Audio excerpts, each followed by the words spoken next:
Salam sejahtera untuk kita semua. Pelajaran Sekolah Sahabat dengan tema utama Surat Efesus, pelajaran kedua, Rencana Agung Allah yang berpusat pada Kristus. Kamis 6 Juli, Roh Kudus, meterai dan uang muka.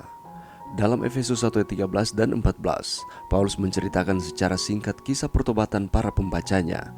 Apakah langkah-langkah pertobatan dalam cerita ini?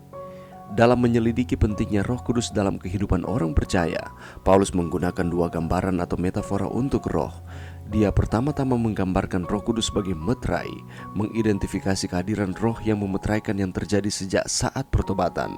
Pada zaman kuno, meterai digunakan untuk berbagai fungsi, untuk mengautentikasi salinan hukum dan perjanjian, untuk memvalidasi kualitas atau kuantitas sesuatu, misalnya Yeskel 28 ayat 12, atau untuk menyaksikan transaksinya, misalnya Yeremia 32 ayat 10-14 dan 44, kontrak, surat, misalnya 1 Raja-Raja 21 ayat 8, wasiat, dan adopsi. Tercetak pada sebuah objek, sebuah segel mengumumkan kepemilikan dan perlindungan. Kehadiran Roh Kudus dalam hidup mereka menandai orang percaya sebagai milik Allah dan menyampaikan janji Allah untuk melindungi mereka. Mereka telah dimeteraikan dengan Roh Kudus yang dijanjikannya itu. Paulus dengan jelas menyatakan bahwa pada saat seseorang memberikan hidupnya kepada Yesus dan percaya kepadanya, Roh Kudus memeteraikan. Kata kerja Yunani spargizo, orang yang percaya kepada Kristus pada hari penebusan. Kebenaran luar biasa yang membebaskan dan meyakinkan. Roh Allah menandai para pengikut Kristus dengan meterai keselamatan tepat ketika mereka pertama kali percaya. Gambaran kedua yang Paulus gunakan untuk Roh Kudus adalah jaminan. Roh Kudus adalah jaminan warisan kita, yang melihat ke peristiwa ketika warisan akan diberikan secara penuh.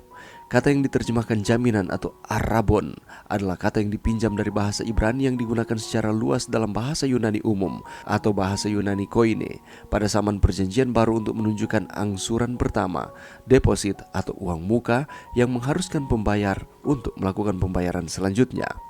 Perhatikan bahwa orang percaya tidak membayar uang muka ini tetapi menerimanya dari Tuhan. Kehadiran Roh Kudus dalam kehidupan orang percaya, kata Paulus, adalah angsuran pertama dari warisan penuh atas keselamatan dan penebusan yang akan datang dengan kedatangan Kristus kembali.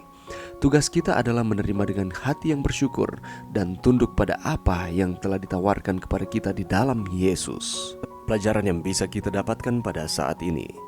Mari kita lihat di dalam Efesus 1 ayat 13 dan 14. Di dalam Dia, kamu juga karena kamu telah mendengar firman kebenaran, yaitu Injil keselamatanmu. Di dalam Dia kamu juga, ketika kamu percaya, dimeteraikan dengan Roh Kudus yang dijanjikannya itu. Dan Roh Kudus itu adalah jaminan bagian kita sampai kita memperoleh seluruhnya, yaitu penebusan yang menjadikan kita milik Allah untuk memuji kemuliaannya. Kalau kita melihat di dalam konteks Efesus 1 ayat 13 dan 14, Roh Kudus yang pertama digambarkan sebagai meterai dan yang kedua adalah jaminan. Kalau kita melihat di dalam Efesus 1 ayat 13, pemeteraian ini terjadi pada saat kita percaya. Ketika kita percaya di dalam Kristus, maka kita dimeteraikan dengan Roh Kudus yang dijanjikannya itu. Kalau kita membaca juga di dalam Kisah Para Rasul 2 ayat 38, jawab Petrus kepada mereka, "Bertobatlah dan hendaklah kamu masing-masing memberi dirimu dibaptis dalam nama Yesus Kristus untuk pengampunan dosamu, maka kamu akan menerima karunia Roh Kudus." Kata bertobat di sini artinya adalah percaya atau datang kepada Kristus, dan ketika bertobat menerima pengampunan dari Yesus Kristus, maka akan menerima karunia Roh Kudus. Kalau kita melihat definisi dari meterai, ini bisa diartikan sebagai menjamin sifat asli dari sesuatu. Jadi kalau kita dimeteraikan dengan Roh Kudus, itu menjamin bahwa kita betul-betul adalah anak-anak Allah. Meterai juga merupakan tanda kepemilikan. Kita dimeteraikan dengan Roh Kudus artinya kita ditandai sebagai milik Allah. Dan meterai juga dapat menjamin keamanan. Jadi kita dimeteraikan artinya kita pasti selamat atau keselamatan kita terjamin. Paulus dengan jelas menyatakan bahwa pada saat seseorang memberikan hidupnya kepada Yesus dan percaya kepadanya, Roh Kudus memeteraikan orang percaya kepada Kristus pada hari penebusan. Dan gambaran yang kedua yang Paulus gunakan untuk Roh Kudus adalah jaminan di dalam Efesus 1 ayatnya yang ke-14. Ada dua ayat lain juga yang berbicara tentang Roh Kudus sebagai jaminan, yaitu di dalam 2 Korintus 1 ayat 21 dan 22 dan 2 Korintus 5 ayatnya yang kelima.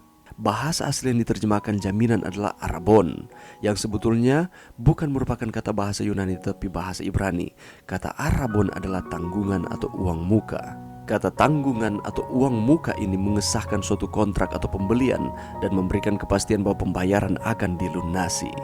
Dan Roh Kudus itu adalah jaminan bagian kita sampai kita memperoleh seluruhnya. Apa itu? Yaitu penebusan yang menjadikan kita milik Allah untuk memuji kemuliaannya. Kata penebusan ini biasanya berarti pembebasan dari kutuk atau hukuman dan pemulihan diri kita sehingga kembali diperkenankan oleh Allah. Kata penebusan juga menunjuk pada pembebasan total dari segala kejahatan yang terjadi pada kedatangan Kristus yang kedua kali. Jadi Yesus mati di kayu salib memberikan penebusan kepada kita, dan realisasi dari penebusan tersebut manakala Yesus datang kembali pada kedatangan yang kedua dan menjemput kita masuk ke dalam kerajaan sorga. Kita harus perhatikan bahwa orang percaya tidak membayar uang muka ini atau jaminan, tetapi menerimanya dari Tuhan. Kehadiran Roh Kudus dalam kehidupan orang percaya, kata Paulus, adalah angsuran pertama dari warisan penuh atas keselamatan dan penebusan yang akan datang dengan kedatangan Kristus kembali. Apa tugas kita? Adalah menerima dengan hati yang bersyukur dan tunduk pada apa yang telah ditawarkan kepada kita di dalam Yesus. Mari kita mengasihi Tuhan di dalam kehidupan kita, karena Dia telah melakukan segala sesuatu supaya kita memperoleh kehidupan yang kekal, gantinya kebinasaan. Mari berdoa. Terima kasih Tuhan atas firman-Mu pada saat ini.